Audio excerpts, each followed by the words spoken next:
Johnson. I am a candidate for District 5 representative. A couple of things I want to add to what Jen said about going into the development of Rancho Santa Fe and the whole bundling of those two projects. If you unbundle those, the cost will escalate. By bundling them, you have a couple of things. One is you have synergies. You must have a governance structure that is overseeing both, and somebody at the top where you have one throat to choke. If you unbundle it, then you're going to have redundancies in cost, and most of the cost in big projects like this are management oversight. And what will happen if it's unbundled is whoever goes second, their costs will double or triple based on their estimates today, because they are not going to agree whatever the first one did fits their scope. So that's something I did when I worked for Accenture for almost 40 years, was very large transition transformations. And inevitably, the cost was double and triple to our clients because we were dependent on somebody else's work that got handed to us versus us going in and doing it jointly. But the really important thing that the city has to require is a governance structure that is going to oversee both programs, and they are going to both share in the risks and the deliverables and the timeliness of those events. So I very much am supportive of design, build, run, bundle deal. So in my role, and another thing you talked about is, Regina and Senator Borelli. I too am a huge supporter of I-11 in Arizona, and Kingman being the first portion of that. So I am right on board, and I think they're doing the right things to do that. Water sustainability, another thing we have to look at what's going on in the city and what's happening in our county as our county expands, and they look at annexing a greater population, the type of industries that we're willing to bring in.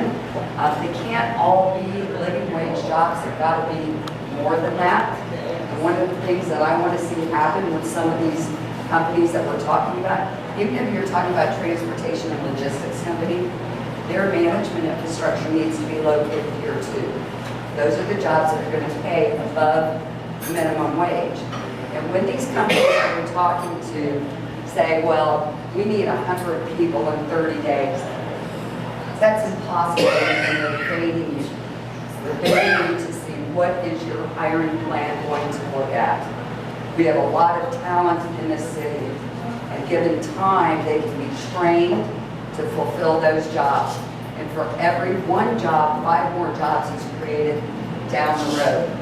That's how you expand.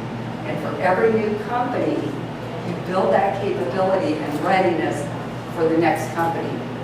And you may be robbing Peter to pay Paul, and that is a wonderful place to be.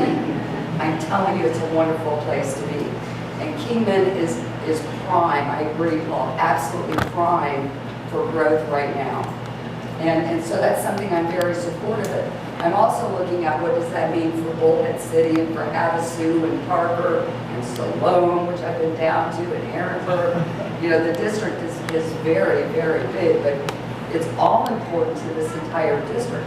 And one of the things I get really irritated about, and I understand it, is Maricopa County is down there attracting these really big technology companies, right? And I get it, but where are the incentives to the rural cities' economic development?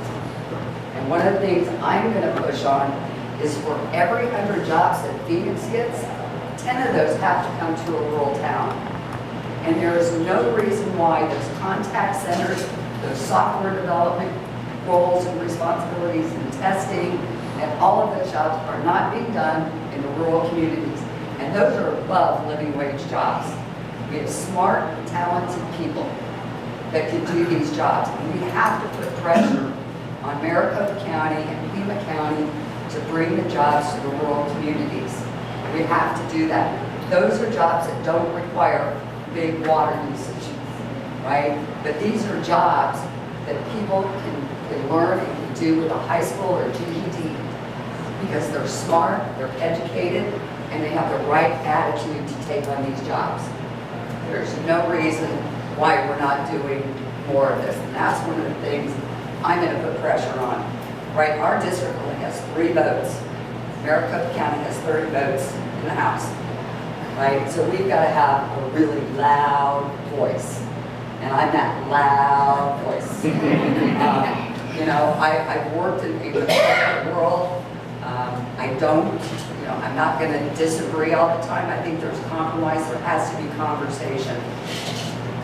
One of the reasons I'm running for office is because I spent the last year and a half attending almost every single Kingman City Council meeting and understanding how it operates and what the city needs.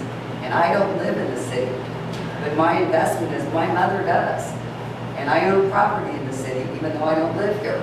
And you know what? She's got 5 friends that now are watching the weekly city council meetings because I've taught them how to stream online. And they're paying attention. And then they go to the Senior Citizen Center and they talk about it. And they go to the Wellness Center and they talk about it. And my mother is the woman talking to the cashier in Safeway about it. That's how word gets out, right? It's networking. They are not actively social media people, right? They want that newspaper and they want to read it. And now they're asking questions. And so they're involved so I can step back. I now attend every single Board of Supervisors meeting for both La Paz County and Mojave, and every city council meeting between here and Quartzsite. Because the only way we're going to have a voice is if I'm out there listening and talking to the people that live in the communities and getting involved. I can't pick up a paper once a month and try and figure out what's going on. So if you read the Hapstu newspaper this week, they did a background check on all the candidates running for representative. And most of the people that I could potentially be running against had at least 3 paragraphs about their background check findings. I've never been arrested. I've never filed bankruptcy. You know, I have no criminal background. I lived a pretty boring life. But I am a clean candidate running. So I thank all of you for signing the petitions for both Jim and I.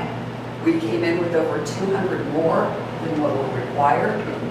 For us to get campaign funding and not take dirty money, political money, we were required to gather 240 single $5 contributions. And we did that, we exceeded that number, and we go to Phoenix tomorrow to turn it in.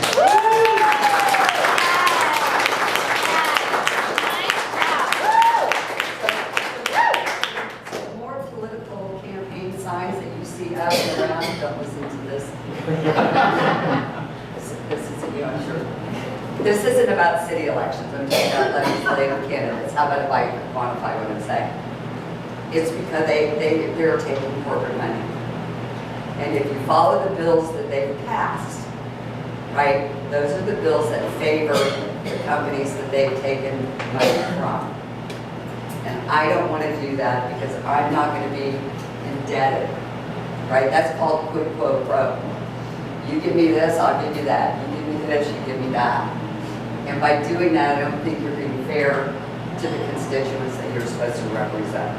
So, Jim couldn't be here tonight.